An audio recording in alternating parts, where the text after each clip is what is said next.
Assalamualaikum warahmatullahi wabarakatuh. Kita lanjut lagi kuliah mekanika statistik ini. Kita sudah bahas secara singkat pendahuluan. Di sana kita belajar apa sih peranan mekanika statistik, untuk apa sih kita belajar mekanika statistik. Apakah itu sekedar sebagai beban seorang mahasiswa, atau memang mekanika statistik itu adalah suatu ilmu yang dibangun oleh fisikawan untuk menjelaskan fenomena-fenomena khususnya termodinamika yang dihasilkan oleh partikel-partikel yang ukuran sangat kecil dalam jumlah yang sangat besar yang tidak bisa dijelaskan dengan metode-metode lain yang dibangun saat itu. Jadi mekanika statistik ini bukan sesuatu beban, tetapi adalah alat yang digunakan oleh para fisikawan untuk menjelaskan fenomena alam mikroskopik, sehingga kita bisa menjelaskan fenomena itu, kita bisa membuat suatu material yang tidak ada di alam dengan menggunakan rumus-rumus yang kita bangun dari fenomena mikroskopik tadi. Kita sudah bahas bahwa ketika kita membahas mekanika statistik, maka kita bisa membagi dunia mikroskopik itu atas 3 bagian, tergantung bagaimana interaksinya dengan lingkungan. Ada yang namanya mikrokanonik, ada yang namanya kanonik, dan ada yang namanya grand kanonik. Untuk mikrokanonik sebenarnya sudah banyak dibahas di fisika statistik, sehingga pada bagian mekanika statistik kita tidak terlalu fokus pada mikrokanonik. Kita akan fokus pada kanonik dan grand kanonik. Jadi untuk pada saat ini, pada kuliah hari ini, kita akan mulai belajar tentang assembly kanonik. Sudah kita bahas pada pertemuan sebelumnya bahwa assembly kanonik itu adalah seperti ini, terdiri dari sistem-sistem yang ada di dalam suatu volume tertentu, di mana komponen-komponen sistem ini berupa atom atau elektron atau molekul, itu tidak bisa keluar atau masuk antar dari sistem ke lingkungan atau sebaliknya. Jadi sekali atom berada di dalam volume itu, sekali elektron atau apapun ada dalam volume itu, maka mereka akan tetap berada dalam volume itu. Tetapi antara batas volume ini dengan lingkungan tidak ada penghambat energi. Jadi energi bisa keluar dari sini ke lingkungan, dari lingkungan bisa masuk ke dalam volume ini, dalam assembly ini. Dengan demikian energi assembly ini tidak konstan, tetapi selalu berubah bergantung pada kondisi lingkungan, bisa naik bisa turun. Jadi dalam assembly kanonik ini kita akan bahas suatu volume yang mengandung jumlah sistem atau jumlah partikel yang sama, yang konstan selamanya, tetapi energi dari volume ini, dari assembly ini bisa berubah, bisa naik atau bisa turun sepanjang waktu. Nah, karena perubahan energi terhadap waktu itulah, maka pembahasan tentang assembly kanonik ini menjadi lebih sulit daripada pembahasan untuk mikrokanonik. Pada mikrokanonik, assembly ini kita tutup dengan suatu sekat yang luar biasa, tidak ada energi keluar masuk, sehingga assembly mikrokanonik bisa dikatakan sebagai assembly yang mati, assembly yang statis. Jumlah partikel, jumlah energinya tidak berubah, penyusunan partikel atau sistem di dalam juga tidak berubah, sehingga assembly mikrokanonik tadi menjadi assembly yang paling mudah untuk dibahas. Maka di dalam kuliah fisika statistik di tingkat sarjana, kita fokus pada mikrokanonik. Sekarang kita kembali ke kanonik. Kanonik adalah energi dari volume ini selalu berubah terhadap waktu. Jadi kalau kita ingin menghitung rata-rata nilai energi, maka kita harus mencatat setiap waktu dicatat, lalu dijumlahkan semua, kemudian kita bagi dengan berapa kali catatan kita lakukan. Dan itu akan memakan waktu yang sangat lama. Sudah juga kita bahas pada pertemuan yang sebelumnya bahwa untuk assembly mikrokanonik kita sudah punya rumus yang lengkap. Kita sudah punya rumus bagaimana menghitung energi, bagaimana menghitung entropi, bagaimana menghitung kapasitas kalor. Semuanya sudah lengkap. Pertanyaan selanjutnya adalah, bisakah persamaan yang dibangun pada assembly mikrokanonik itu kita terapkan ke assembly kanonik yang sebenarnya berbeda, tetapi dengan melakukan adaptasi, melakukan modifikasi sehingga berubahnya energi ini bisa diperhitungkan. Jadi daripada kita mulai bangun dari nol persamaan kanonik, akan lebih bagus persamaan mikrokanonik yang sudah lengkap tadi dibawa ke kondisi kanonik dengan melakukan sejumlah penyesuaian sehingga kondisi di mana kanonik ini energinya berubah dalam waktu bisa diakomodasi.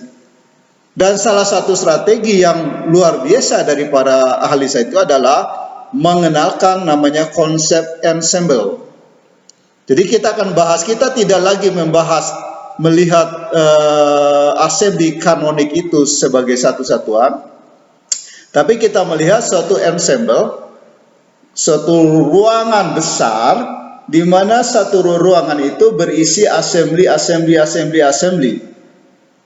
Satu assembly dalam ruangan itu adalah representasi keadaan assembly kanonik pada saat tertentu. Jadi kita gambar. Jadi kita punya ini sebenarnya satu assembly kanonik, di mana jumlah partikelnya itu adalah konstan, tapi jumlah energi yang dimiliki tidak konstan. Jelas ini berbeda dengan assembly mikrokanonik yang dibahas di fisika statistik. Mikrokanonik adalah jumlah partikelnya konstan, jumlah energi adalah konstan. Jadi perbedaan kanonik dengan mikrokanonik adalah pada energi. Kalau kanonik energinya berubah terhadap waktu, kalau mikrokanonik energinya konstan terhadap waktu. Nah, pertanyaannya adalah, bisakah ini rumusnya sudah lengkap?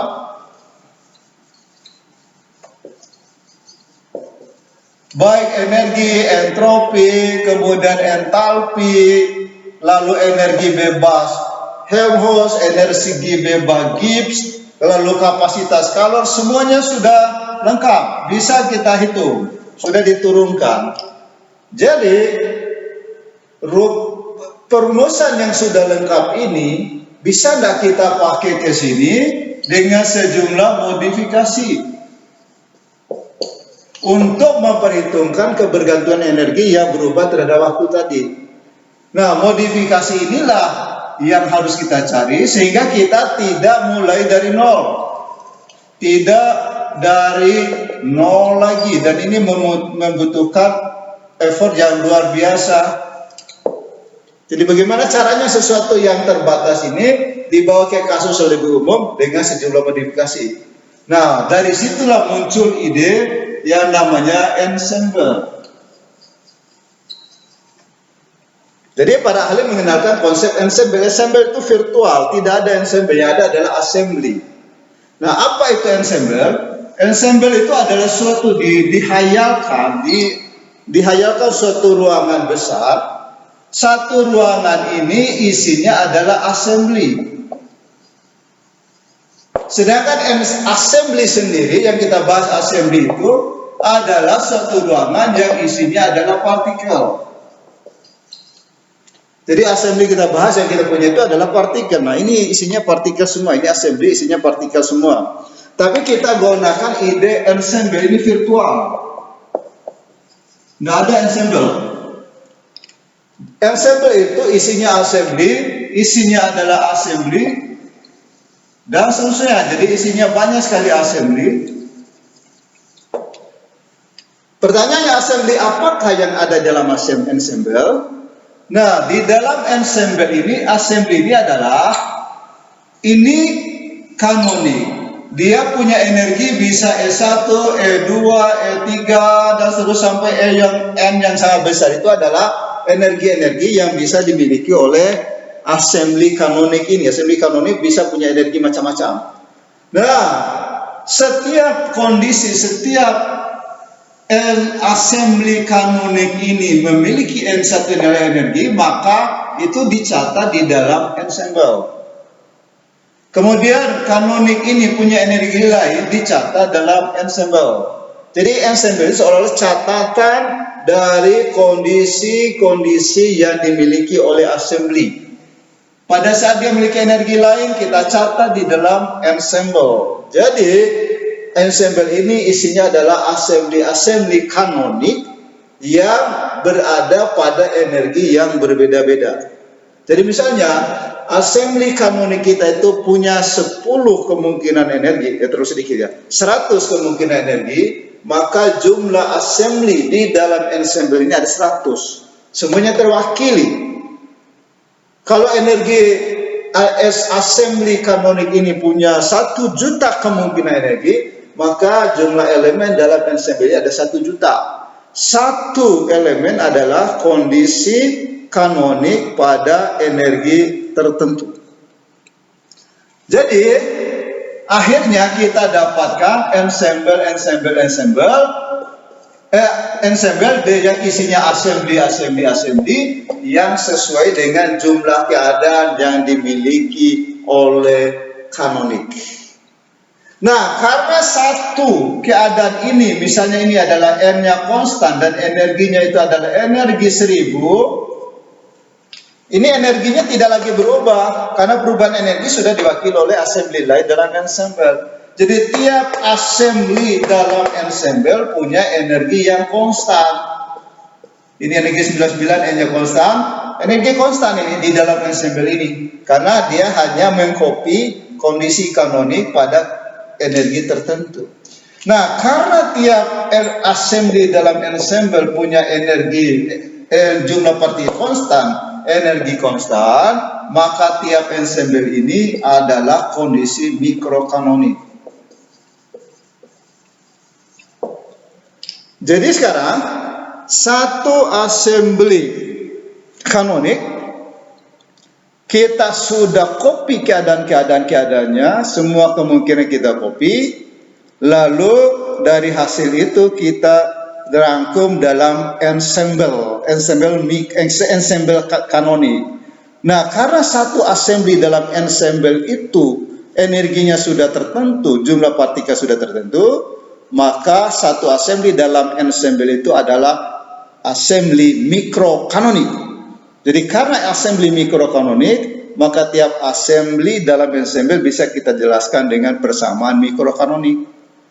Nah, karena tiap assembly itu mikrokanonik dalam ensemble, tapi energinya berbeda-beda, maka dalam ensemble itu kita punya kumpulan assembly mikrokanonik dengan energi yang berbeda-beda. Maka satu assembly pakai mikrokanonik energi 1, satu assembly pakai mikrokanonik energi 2, dan begitu seterusnya sampai dengan assembly yang keberapa itu tadi. Jadi kita sudah bisa mengubah dari kondisi kanonik yang energinya berubah-ubah berbeda-beda tadi menjadi kondisi mikrokanonik yang banyak. Jadi satu kanonik kita uraikan atas banyak mikrokanonik. Nah, banyak mikrokanonik ini kita kumpulkan jadi satu, namanya ensemble kanonik. Nah, karena isi dari ensemble kanonik adalah mikrokanonik, maka masing-masing bagian kita bisa pakai rumus-rumus mikrokanonik yang sudah kita bahas di fisika statistik. Jadi itu adalah konsep ensemble. Sekali lagi, kita hanya memiliki assembly, tapi assembly yang berubah terhadap waktu ini kita catat nilai-nilai yang berbeda-beda tadi, lalu kita daftar di dalam namanya ensemble. Nah, tiap ensemble akhirnya memiliki assembly mikrokanonik. Jadi kanonik daftar di CHB, dipecah-pecah, dikumpulkan. Nah, tiap bagian itu adalah mikrokanonik. Dengan demikian bersama mikrokanonik bisa kita pakai. Jadi itu adalah salah satu konsep yang dipakai oleh fisikawan untuk menjelaskan hal yang baru dengan menggunakan rumus-rumus yang sudah ada. Jadi nanti kita lanjutkan lagi ya.